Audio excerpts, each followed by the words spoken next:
I died on the examination table while the doctor was still speaking.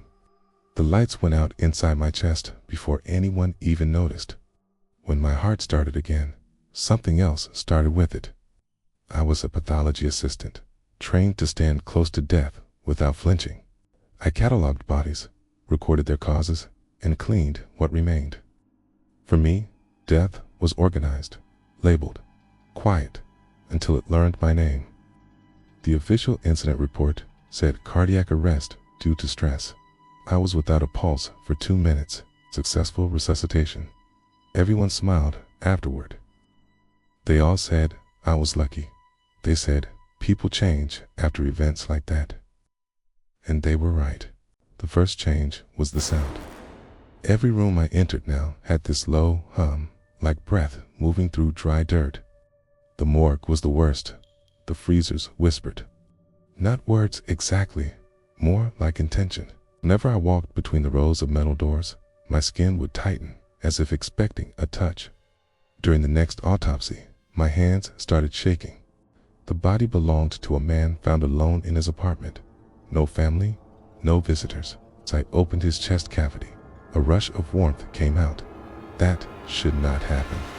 Then his eyes opened, not wide, just enough. The room filled with that low hum. My vision blurred. I felt this intense pressure behind my eyes, like fingers pushing outward. The body's mouth moved, but no sound came out.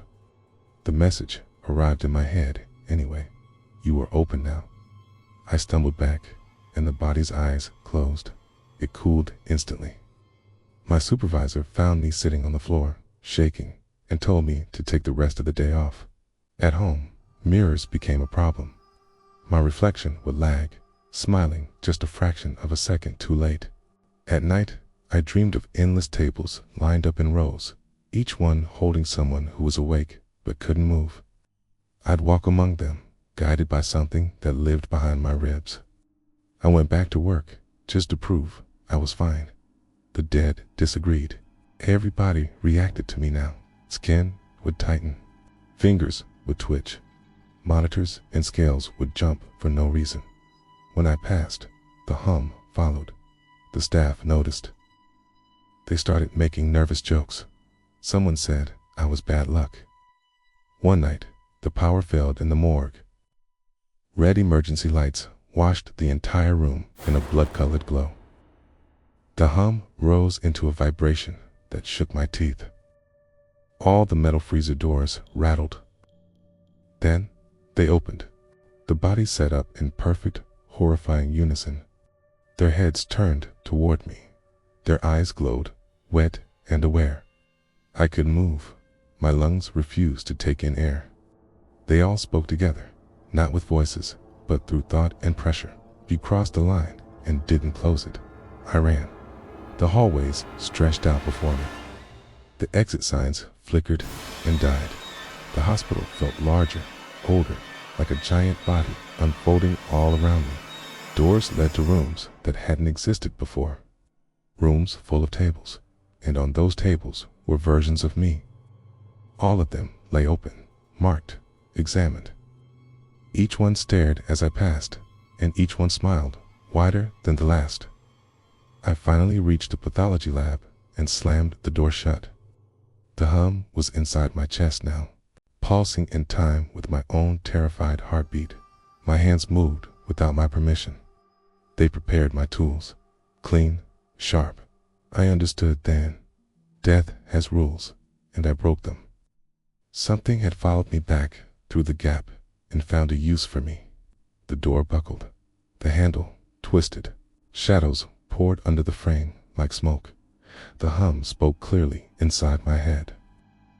We need hands. I fought. I cut my own palm just to feel the pain, to ground myself. It worked for a few seconds at a time. Not enough. The room spun. The shadows climbed the walls and wore the shapes of people I had processed. Their faces were pale, their eyes too bright. They surrounded me, pressing close. A deep cold poured into my veins. Morning came. I was found standing at my station, calm, clean. Every single body in the morgue was gone. Every freezer was empty. There were no signs of a forced exit. No blood. They questioned me for hours. I answered politely, saying I remembered nothing. They had to let me go.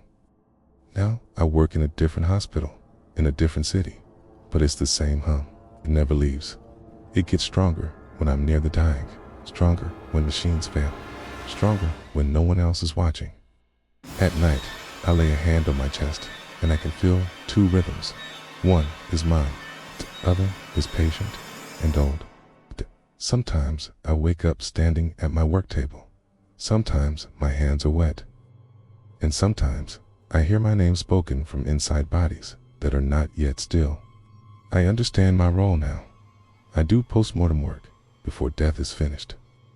If you enjoyed this story, please be sure to like this video and subscribe to the channel for more. Thanks for watching.